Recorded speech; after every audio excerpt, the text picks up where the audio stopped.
Welcome to episode 197 of the 2-Minute Warning. Might be at 200 by now. Either way, we're getting close. We lose count sometimes. It happens. Today, we are looking at the Tampa Bay Buccaneers versus the Atlanta Falcons matchup this year. First time this division rivalry has played this year. They'll play again in about two weeks, I believe. It might be week 17. Not much on the line for the Falcons. A lot is on the line for the Buccaneers. If you look at this matchup, even if you just look at these two teams this year, the Atlanta Falcons have been kind of a letdown team. I feel like no matter what is on the defense, no matter what other receivers are, who's in the backfield, as long as the Atlanta Falcons have Matt Ryan and Julio Jones, every year you think the Falcons could be a playoff team. And it seems like every other year they're hit or miss. They're either 10-6, 11-5, 12-4, go to the Super Bowl, or get a top 10 draft pick. Very inconsistent. But with that Matt Ryan Julio Jones duo, you can never underrate them. The Atlanta Falcons this year, even though they're at the 4-8 record or whatever they are, 4-9, 4-10, something awful, and just out fourth quarter the Los Angeles Chargers to prove who's worse. Falcons clearly won that battle.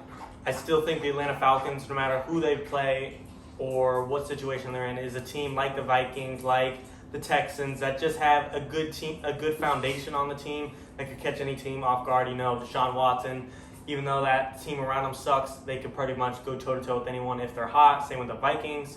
Kirk Cousins, Dalvin Cook, Adam Thielen, Justin Jefferson, same thing for the Atlanta Falcons, like Julio Jones and Matt Ryan, and even Todd Gurley's taken off this year. So this is not a game for the Buccaneers to just overlook by any means, especially being a division rivalry.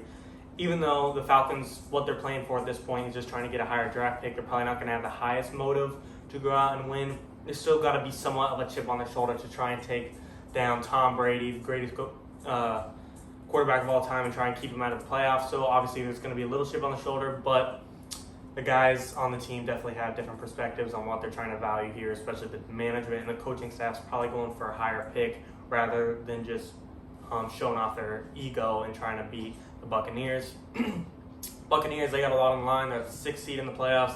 They want to try and get up to the 5th seed because the 5th seed in the playoffs, we all know, plays the NFC East division. So if they could get up there, I don't want to say it's a first-round bye, but 9 times out of 10, when you play the Daniel Jones Giants in the playoffs or even the Alex Smith Washington football team, you're more than likely going to win when you're Tom Brady compared to having to face Aaron Rodgers or Drew Brees or Russell Wilson first round in the playoffs. So the Buccaneers definitely want to get up there and do that.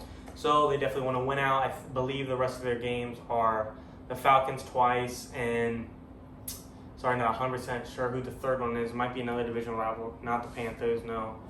Some off team. I remember looking at the schedule and wasn't too worried about it. But Bucs have a lot on the line. I think everyone this year believes the Buccaneers might have the most talented roster. They could go toe-to-toe. If you just look at the teams on paper, they might even have a better team than the Chiefs. However, the chemistry isn't there. The Buccaneers just really aren't clicking. We know there's a lot of Tom Brady, Bruce Arians drama.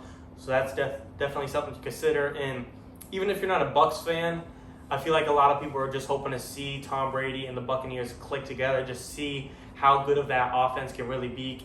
Can it be better than the Kansas City Chiefs? I think everyone just wanted to see what potential they have, and for some reason we just haven't seen that year. Like I said, and like how Colin Cowherd preaches a lot, it's a team that has a lot of talented players, but the talented players don't play well together. They don't have an identity, as Colin always says. I don't know how much I believe in that, but I definitely believe in the talented players not clicking thing. Everyone on that team that is highly talented, your main guys such as Tom Brady, Antonio Brown, Gronkowski, they're kind of out of their prime. LaShawn McCoy's out of this prime. Leonard Fournette's definitely dropped off. Obviously, you still have Chris Godwin, Scotty Miller, Mike Evans, Ronald Jones, but we have to remember Tom Brady's 43. There's age and injuries to all these guys. They're not the same 28-year-olds they used to be. But if we look at the matchup, I do think the Bucs, just having that talented roster, could definitely outplay the Falcons in their weak defense and inconsistent gameplay and wins and losses. Matt Ryan and Julio Jones and even Calvin Ridley, emerging star for that team and just an emerging receiver in the league, can definitely give them problems and make it interesting, but I just think that overall Bucs offense is way too potent for the